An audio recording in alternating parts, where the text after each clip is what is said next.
સુરેન્દ્રનગર જિલ્લાના ધ્રાંગધ્રા તાલુકાના નરાળી ગામના માલધારી રવિભાઈ નવઘણભાઈ તથા ગામના સરપંચ પાસેથી પ્રાપ્ત વિગત મુજબ રાત્રિના સમયે માલધારી રવિભાઈના વાડામાં બાંધેલા 60થી વધુ ઘેટાઓને વાડામાં રાત્રિના 12 વાગ્યાની આસપાસ અજાણ્યું જંગલી પ્રાણી ઘૂસી ગયું. એકી સાથે નાના મોટા મળી 52થી વધુ ઘેટા બકરાઓને મોતને ઘાટ ઉતારી દેતા માલધારીઓમાં ફફડાટ ફેલાયો હતો. અગાઉ 1 માસ પહેલા પણ આવી જ ઘટના બની હતી, જેમાં 20થી વધુ ઘેટા બકરાના મોત થયા હતા. ત્યારે ધ્રાંગધ્રા વન વિભાગ દ્વારા પંચનામું સહિત રોજ કામગીરી કરીને કાર્યવાહી કરી હતી. હાલ તો માલધારી દ્વારા યોગ્ય વળતરની માંગ સાથે તાત્કાલિક ધોરણે આ જંગલી પ્રાણી કયું છે તેની ખરાઈ કરી તાત્કાલિક પકડી પાડવાની માંગ ઉઠી છે.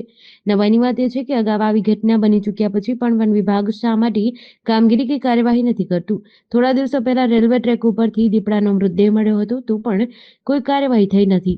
આ દીપડો ક્યાંથી આવ્યો તેવી દિશામાં પણ કોઈ કાર્યવાહી થઈ છે કે નહીં તેવા સવાલો ઉઠ્યા છે. તો રવિભાઈ નવગુણભાઈ, અમે ગામ મારું નરાળી, તાલુકો ધ્રાંગધ્રા. અમે ઘણા બધા વર્ષોથી એટલે કે અમારે 3-4 પેઢીથી આ જ ગામમાં રહીએ છીએ અને અમારો મૂળ વ્યવસાય અમારો પશુપાલનનો છે, જેમાંથી અમારે માલઢોર રાખી છે, જેમાં ઘેટા બકરા છે, ગાયો છે. અને ગઈકાલે રાત્રે એટલે કે રાત્રે લગભગ મોડી 12:30 થી 1ના ગાળામાં કોઈ જંગલી જનાવર આવી અને અમારા વાડામાં જે ગાઢ છે ઘેટા એના ઉપર હુમલો કરેલ છે. લગભગ 47 જેવા મોટા ગાઢ અને 6 થી 7 નાના જેવા ઘેટા બચ્ચા એના ઉપર અટેક કરેલ છે અને તમામને મારી નાખેલ છે, મરણ પામેલ છે.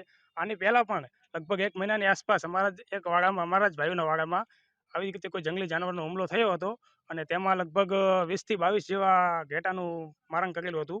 અને ત્યારે પણ ફોરેસ્ટવાળાની ટીમ આવી હતી, કોઈને ફોટા પાડી ગયા, લખાણ કરી ગયા, પણ એનું કોઈ થયું નહીં. આ વખતે પણ ફોરેસ્ટવાળા ગઈકાલે રાત્રે પણ આવ્યા હતા અને આજે સવારે પણ ડૉક્ટરોને લઈને આવ્યા હતા, ફોટા પાડી ગયા છે, લખાણ કરી ગયા છે, પણ લગભગ એમાં પણ કંઈ થાય એવું લાગતું નથી. પણ અમારી સરકારશ્રીને એટલી અપીલ છે કે આજે ઘેટા બકરાનું મારણ થયું છે તેમાં અમને પૂરેપૂરું વળતર મળે અને અમારી રોજીરોટી જો કે આ જ છે, ધંધો આ જ છે, બીજું કંઈ ધંધો છે નહીં. આના ઉપર જ અમે આત્મનિર્ભર છીએ અને જો અમારે આવી રીતે એક સાથે 60 જેટલો માલ વહી જતો હોય તો અમે ધંધો બીજો કરીએ શું? બસ ફક્ત ને ફક્ત આ ધંધા ઉપર અમે જીવી રહ્યા છીએ અને એક સાથે લગભગ અમારા આખા પરિવારનો ધંધો પણ આ જ છે. બધા ઘેટા બકરાવાળા માલઢોર જ છે, માલધારીઓ જ છીએ અને જો કોઈ એક વ્યક્તિના વાડામાંથી એક સાથે આટલો બધો માલ વયો જાય તો એના ઉપર આપ તૂટી પડે એવી મુશ્કેલી સર્જાય છે. તો અમારી સરકારશ્રીને અપીલ છે કે બને તેટલું અમને વળતર આપો અને અમારી આજે આજીવિકા તૂટી ગઈ છે એને ફરીથી આત્મનિર્ભર બનવા મદદ કરો. વિક્રમભાઈ બળદેવભાઈ, હાલ સરપંચ નરાળી. આજ જે બનાવ બન્યો તે આજથી મહિના પહેલાં અગાઉ બનાવ બનેલો. 20 થી 22 ઘેટા ત્યારે ઘાયલ કરેલા અને કોઈ જંગલી જાનવર છે ઓર ફોરેસ્ટવાળા કોઈ એમ નથી કહેતા કે અમારું જાનવર શું છે. અને આજ ગત રાતે 2 વાગે મને અહીં બોલાવી લો અને આ 58 ઘેટા અંદાજે ઘાયલ મરી ગયા અને બીજા ઘાયલ છે અને ફોરેસ્ટવાળા આવ્યા હતા બધાય અને હગડ જોઈ ગયા છે અને બધા રિપોર્ટ લઈ ગયા છે અને હજી કંઈ જવાબનું આવ્યું નહીં. અને સહાય મળવા પાત્ર હોય તો તંત્રને આગળ અમે જાણ કરશું અને જે તે બને એટલે ફોરેસ્ટવાળા એમને ધ્યાને દોરીને કંઈ સહાય આપે અને એમનો જે ધંધો છે ગઢિયા વખતનો 3જી 4થી પેઢી વખતનો આ ઘેટા બકરા ઉપર નિર્ભર કરી શકે છે.